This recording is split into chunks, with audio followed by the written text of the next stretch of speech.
ఏమీ పిల్ల, ఎవరే వాడు? నీ మొగుడే కదా, ఎక్కడికి పారిపోయాడు అన్నారు. అమ్మంది, అయ్యో తండ్రి, నువ్వు నాకు తండ్రి లాంటి వాడివి, నన్ను గద్దిస్తావెందుకయ్యా? పువ్వుల తోటలో విహరిద్దామని తీసుకొచ్చాడు, వచ్చాను. ఆయన ఎక్కడికి పారిపోయాడో నేనెక్కడ చెప్పగలనంది. ఆయన ఎక్కడ ఉంటాడన్నారు. ఎక్కడ ఉంటాడంటే ఏం చెప్పని, కొండలంతా ఉంటాడు, ప్రపంచమంతా ఉంటాడు. ఎంత గడుసుగా మాట్లాడేవే పిల్ల, అంతటా ఉంటాడా? కానీ నీ ఆయన్ని చూపించలేవా? ఎక్కడికి పోతాడు?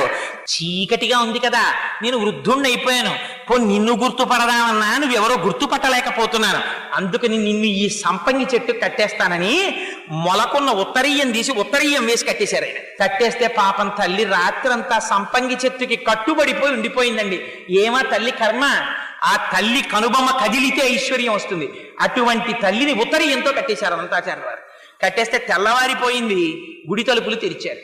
తెరిచి లోపలికి వెళ్లేసరికి స్వర్ణ లక్ష్మి కనపడలేదు. కనపడకపోతే అర్చకులు తెల్లబోయారు. వెంకటేశ్వర స్వామి వారు